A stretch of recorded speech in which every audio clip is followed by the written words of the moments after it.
अच्छा भाई, आज हम नया टॉपिक अपना स्टार्ट करेंगे, कंटिन्यूस रैंडम वेरिएबल्स। हम लोगों ने एएस के अंदर डिस्क्रीट रैंडम वेरिएबल पढ़ा था, which is DRV, discrete random variable. लेकिन अब हम कंटिन्यूस रैंडम वेरिएबल करेंगे। इसके अंदर होगा ये, इसके अंदर हम इंटीग्रेशन यूज करेंगे प्रोबेबिलिटी निकालने के लिए। अगर आपको याद हो, हम एएस की मैथ में, A2 की मैथ में भी, लेकिन मोर स्पेसिफिकली एएस की मैथ में एरिया अंडर द कर्व कैसे निकालते थे। हम एरिया अंडर द कर्व निकालते थे इंटीग्रेशन से। राइट, हम इंटीग्रेट करते थे कर्व की इक्वेशन को, तो एरिया अंडर द कर्व आ जाता था। अब हम प्रोबेबिलिटी निकालेंगे एरिया अंडर द कर्व से। जब भी हम किसी भी कर्व को इंटीग्रेट करेंगे तो हमें प्रोबेबिलिटी मिलेगी। लेकिन ये याद रखिएगा कि टोटल प्रोबेबिलिटी किसके बराबर होती है। Total probability is always equal to one. ठीक है, टोटल प्रोबेबिलिटी हमेशा वन के बराबर होगी। So now we will use integration to find the probability. For example, for example मेरे पास कर्व की इक्वेशन ये दी हुई है, F of x is equal to K X square. तो अगर मैं इसको इंटीग्रेट करूंगा तो मुझे प्रोबेबिलिटी मिलेगी। और अगर मैं पूरी की पूरी लिमिट के लिए इंटीग्रेट कर दूं, 0 से 4, ये पूरी लिमिट है इसकी। अगर मैं पूरी की पूरी लिमिट के लिए इंटीग्रेट कर दूं तो बिलाल, जो प्रोबेबिलिटी मिलेगी वो किसके बराबर होनी चाहिए। 1 के। 1 के बराबर होनी चाहिए। अगर मैं 0 से 4 तक इंटीग्रेट कर दूं, पूरी डोमेन के लिए किसी कर्व को इंटीग्रेट कर दूं, प्रोबेबिलिटी है वो 1 के बराबर होनी चाहिए। Use this information to find the value of K. इस इंफॉर्मेशन को यूज करके आप के की वैल्यू निकाल सकते हैं। हमारी इसकी इंटीग्रेशन क्या होगी।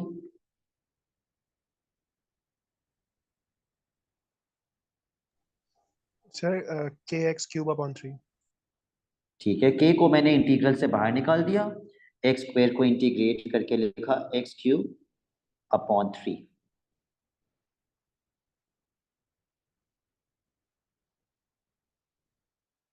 Please apply the limits.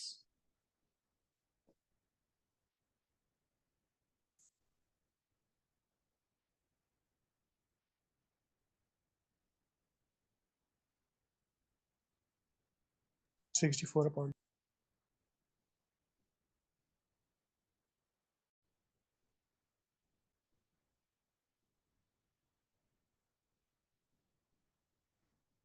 Rana Manam, के की वैल्यू किसके बराबर आएगी। 1 के बराबर सर। के की वैल्यू 1 के बराबर आएगी। नहीं कैलकुलेट कर रहा हूँ।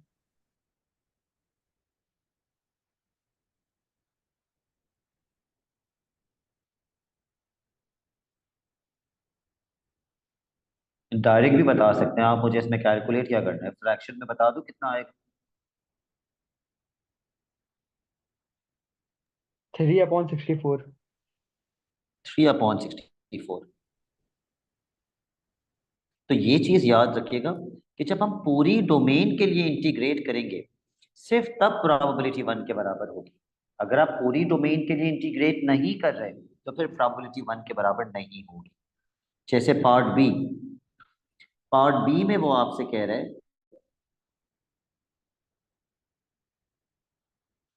1 से लेके 3 तक की डोमेन के लिए प्रोबेबिलिटी कैलकुलेट करो। अब प्रोबेबिलिटी 1 के बराबर नहीं,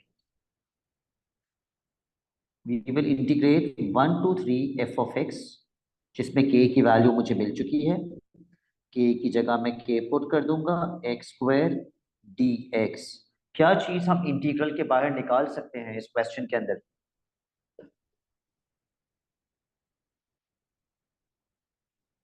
is there anything we can take outside the integral.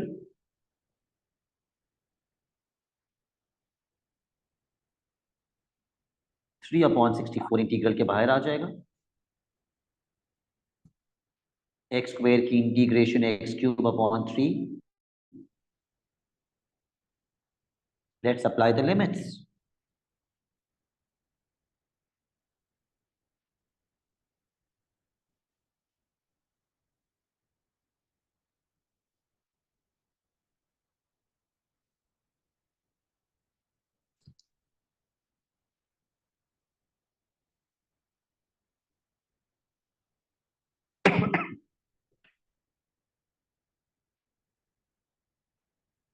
क्या आप में से कोई मुझे अपर लिमिट का आंसर बता सकते हैं क्या आएगा? सिर्फ अपर लिमिट का answer. Sir 9 9। Okay. Minus lower limit का आंसर क्या आएगा? 1/3। 1/3। बस आपने ये कैलकुलेटर में पुट करना है और आपको फाइनल आंसर मिल जाएगा।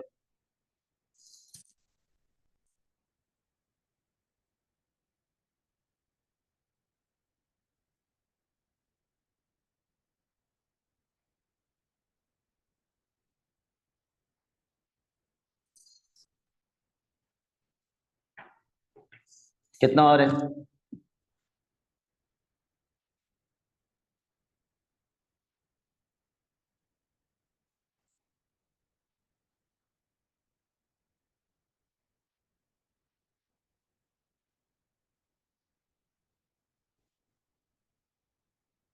मैं वेट कर रहा हूं।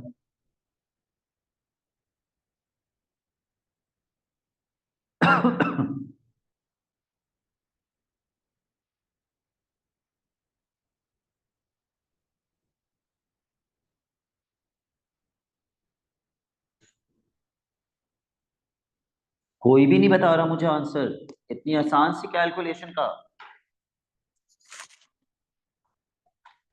0.406। 0.406। ओके, 3 सिग्निफिकेंट फिगर्स में लिख लेते हैं। उसी में बताया था, वरना 25 आ रहा था। सही है, ठीक है। अगले क्वेश्चन पे आ जाओ।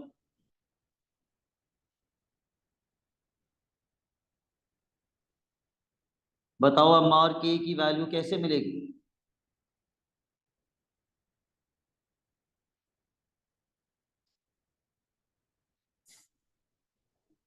पूरा इंटीग्रेट करके किससे इक्वेट कर देंगे? टोटल प्रोबेबिलिटी किसके बराबर होती है? The total probability is always equal to 1।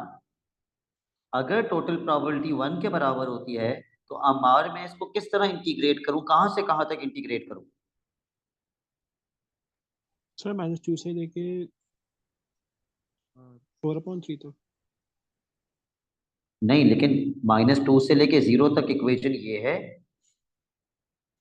और 0 से लेके 1/3 तक इक्वेशन ये है। तो आप दोनों को इंटीग्रेट करके प्लस कर देंगे, मतलब आप इसको भी इंटीग्रेट करेंगे प्लस आप इसको भी इंटीग्रेट करेंगे। 1/3 का मतलब 4/3। आप दूसरे वाले को भी इंटीग्रेट करेंगे जिसकी इक्वेशन एक्सप्रेशन 4k है। दोनों को प्लस करेंगे, आपको टोटल प्रोबेबिलिटी मिल जाएगी। और ये टोटल प्रोबेबिलिटी किसके बराबर होती है? 1। 1 के बराबर होती है। कर दो इंटीग्रेट। पहले वाले में से k बाहर निकलेगा। राना मनाम x+2 होल स्क्वायर को आप कैसे इंटीग्रेट करेंगे?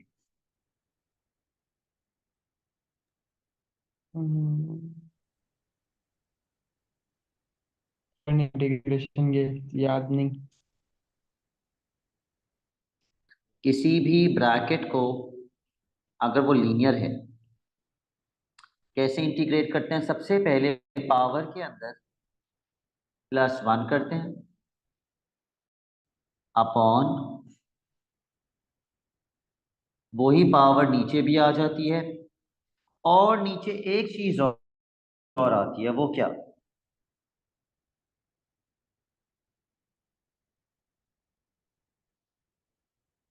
ब्रैकेट की differentiation.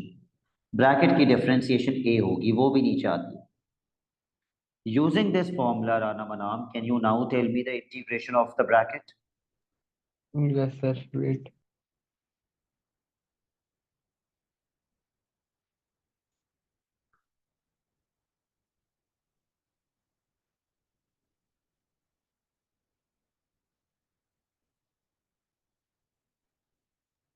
Sir x+2 bracket cube ठीक है। अपॉन 3। यस, क्योंकि ब्रैकेट की डिफरेंशिएशन तो 1 है, 1 तो है। अपॉन 3 सही है।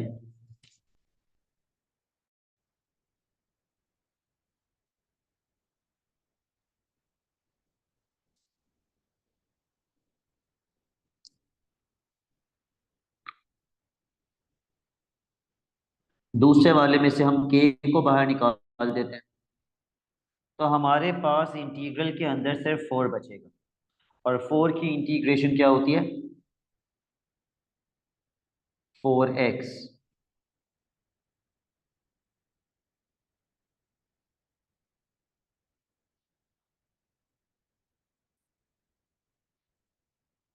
Let's apply the limits. अब आप लोग ही मुझे बताएंगे कि इसमें अपर लिमिट अप्लाई करने पे क्या आंसर आ रहा है।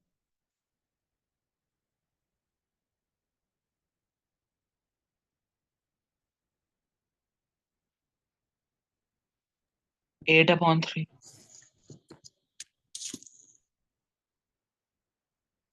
8/3 minus apply the lower 0. Limit 0. 0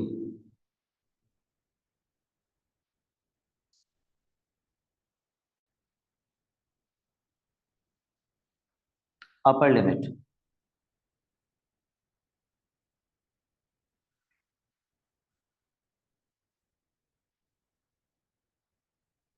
16/3 और लोअर लिमिट 0।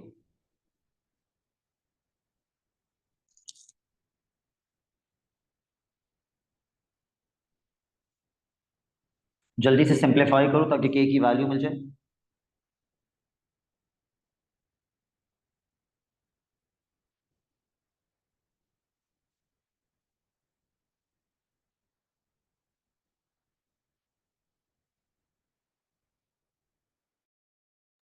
फिर 1/8 आ रहा है के.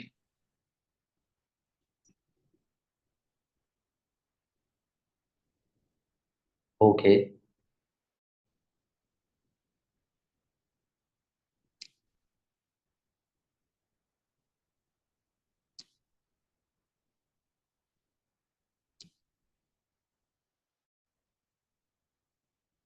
बिल्कुल 1/8।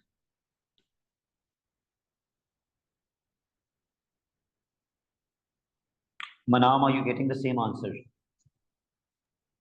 सर फाइनल 1 मिनट उस पे हूँ 24 के वाले पे। Okay,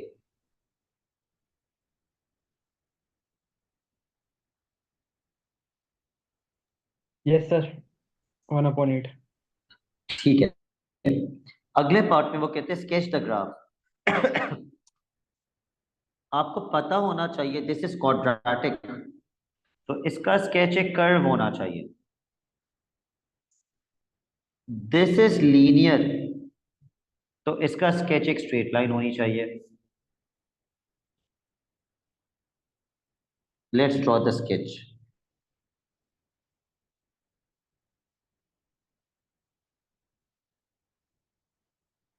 एक्स की वैल्यू -2 से स्टार्ट हो रही है डोमेन के अंदर, तो आप भी वहीं से स्टार्ट करेंगे,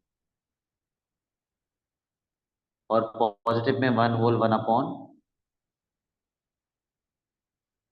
तक जा रही है, यानी कि 4/3।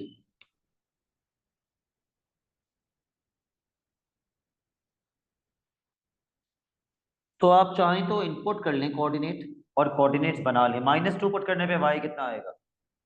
जब आप x में -2 पुट करेंगे 0 आएगा ना, -2 + 2 0 हो जाएगा। तो -2 पे 0 मार्क कर लो ग्राफ के अंदर, स्केच के अंदर। फिर -1 पुट कर दो। -1 पुट करने पे क्या आएगा?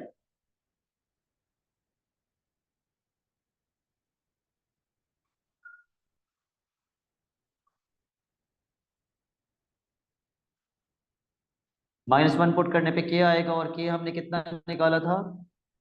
k था 1/8, यानी कि 0 पॉइंट समथिंग। तो -1 पे 0 पॉइंट समथिंग आएगा, फिर 0 पुट कर दो।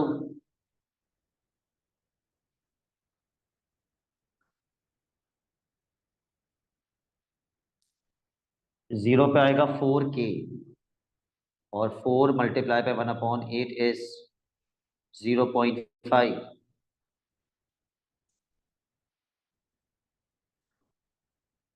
ऐसा कर्व बनेगा।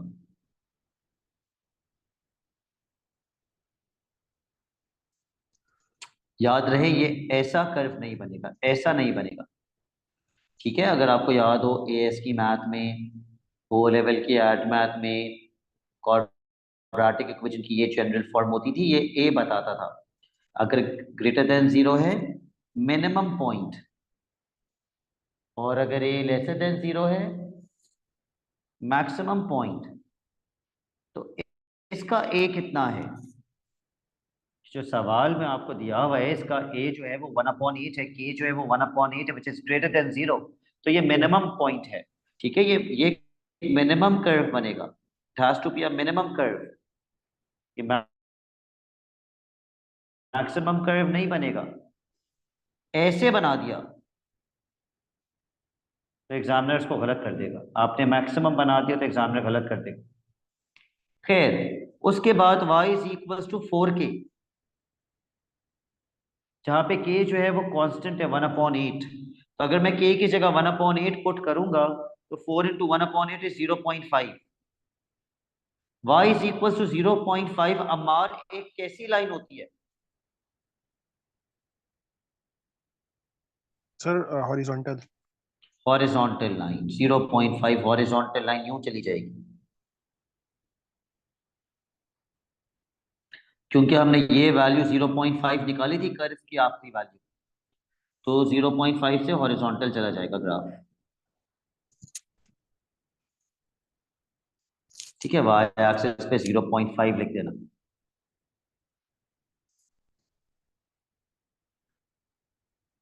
पार्ट सी,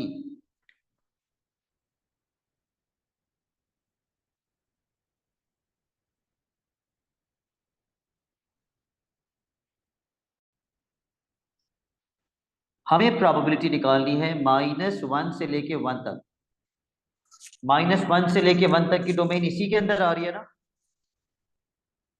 -2 से 0 के अंदर आती है ना, -1 से 1। तो हम इस कर्व को इंटीग्रेट करेंगे -1 से लेके 1 तक। नहीं आ रही इसके अंदर, आई एम सॉरी। +1 तो 0 को क्रॉस कर गया।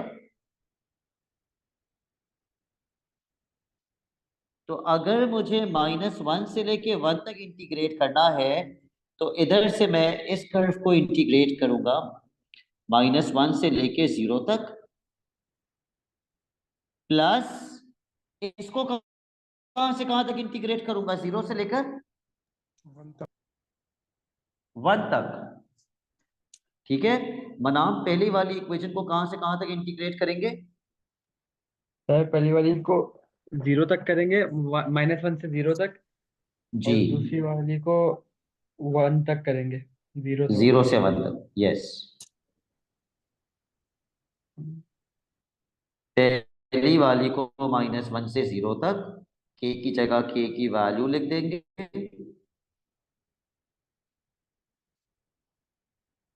और दूसरी वाली को 0 से 1 तक, के की जगह के की वैल्यू लिख देंगे।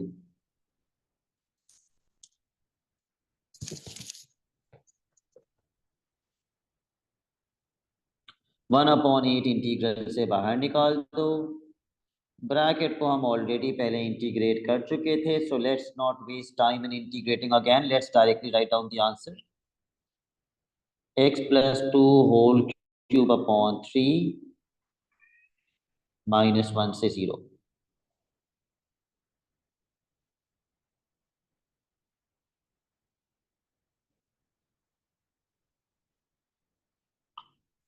दूसरे वाले की इंटीग्रेशन, हाफ की इंटीग्रेशन हो जाएगी ½ x 0 to 1। Now pick up your calculators. Upper limit का आंसर, x में 0 डालेंगे तो अपर लिमिट का क्या आंसर आएगा?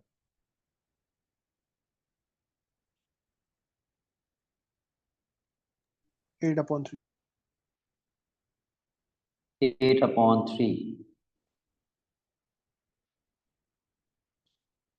फिर हम x के अंदर -1 पुट कर देंगे तो लोअर लिमिट का आंसर मिल जाएगा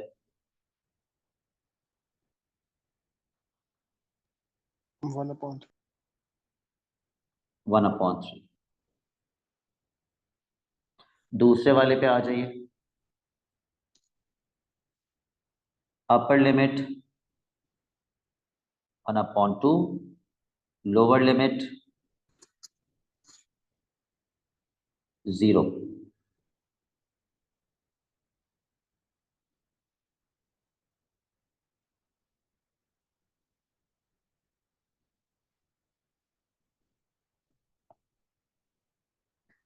ये बन जाएगा 7/24 प्लस 1/2. 7/24 प्लस 1/2. निकाला है किसी ने आंसर? सर ये आ रहा है 19/24. 19/24. ठीक है. Part D which I am going to solve over here. X is greater than 1. Greater than 1 का मतलब 1 से लेके कहां तक? मेरा जो डेटा है वो ज्यादा से ज्यादा कहां तक जा सकती है x की value according to this 4/3. Data? 3 था. 4/3. 4/3 तक. 4k यानी कि 1/2. अगर मैं k में 1/8 लिख दूंगा तो 4k तो 1/2 ही बनेगा. इसकी इंटीग्रेशन हो जाएगी हाफ x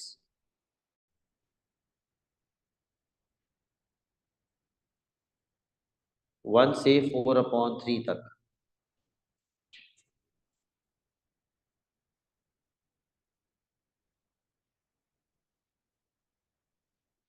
प्लीज इसका अपर लिमिट माइनस लोअर लिमिट करके मुझे आंसर बता दो क्या आ रहा है.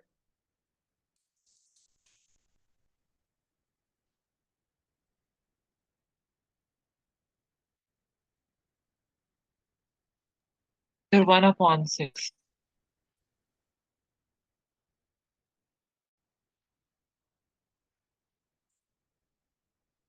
1/6. ठीक है.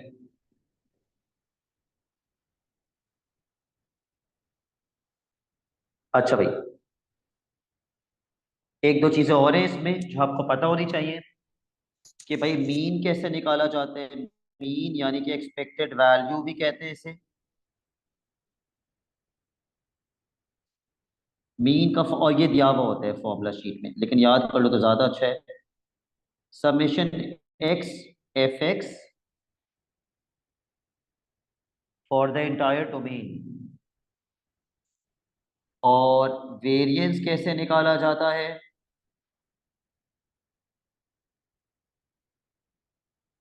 समेशन मैंने गलत यूज कर लिया था. Integral x F x. Integral x F x. और वेरिएंस के लिए भी integral x square F x. X square F x. याद है वेरिएंस में एंड में किससे माइनस करते थे हमेशा? मीन के स्क्वायर से. जी सर. मीन के स्क्वायर से. मीन के स्क्वायर से.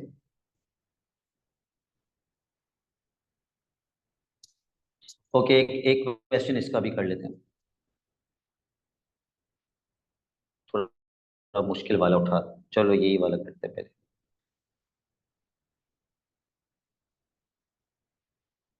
सब कुछ दिया हुआ है. सबसे क्या पहले कह रहे हैं वो मीन निकाल लो. मीन निकालने के लिए हम क्या करेंगे? इंटीग्रल टोटल डोमेन कहां से कहां तक है इस फंक्शन की? 0 से लेके 3 तक. The formula is x F x. तो x को मुझे किससे मल्टीप्लाई करना होगा? एफ ऑफ एक्स से, विच इज 1/9 एक्स स्क्वायर.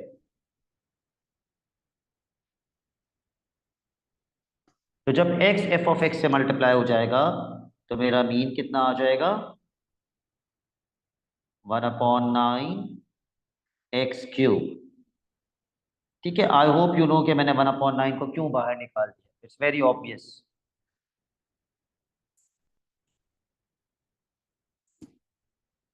बताइए मनाम, इसकी इंटीग्रेशन क्या होगी?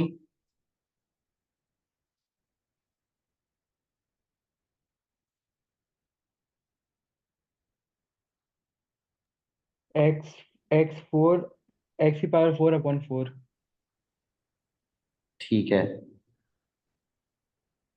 अपर लिमिट माइनस लोअर लिमिट कर दीजिए।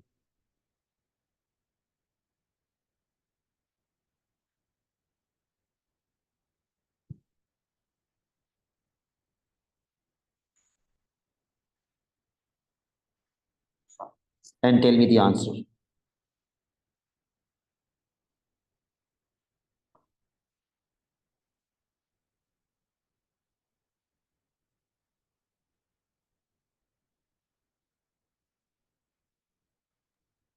एट्टी 1/4। नहीं फाइनल वो आंसर तो बता रहे हो मुझे? नहीं सर, मल्टीप्लाई अपर लिमिट करता हूँ, वो मल्टीप्लाई करना रहेगा। ओके, लोअर लिमिट का तो जीरो ही आएगा, तो अपर 0 लिमिट आएगा। को ही 1/9 से मल्टीप्लाई कर दो। आई थिंक 9/4 आ जाएगा ना, 81। यस, 9/4 आ जाएगा।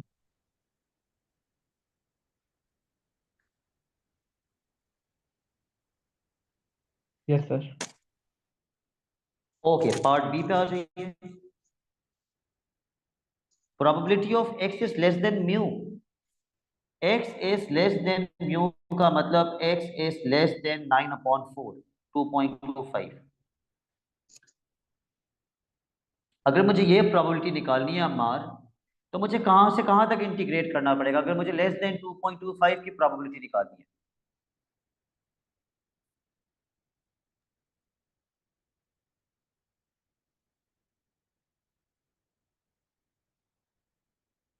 बिलाल, सर कैन यू 1 में आंसर से दिस? सर 1 में से 0 से सर 2.25 0 से लेके 2.25 बिकॉज वो यस अम्मार, अगर मुझे लेस देन 2.25 की चाहिए, 2.25 is somewhere over here. Less than 2.25 का मतलब मैं कहां से कहां तक इंटीग्रेट करूंगा? लेस 0 से लेके 2.25 तक जी। 0 से लेके 2.25 तक इंटीग्रेट कर दूंगा 1/9 x² को। पर ये आप एंड में कंप्लीट कीजिएगा, करेंगे ऐसे। Now what I want you to do is example number 4 solve कर लीजिए अभी जल्दी से। Solve example 4।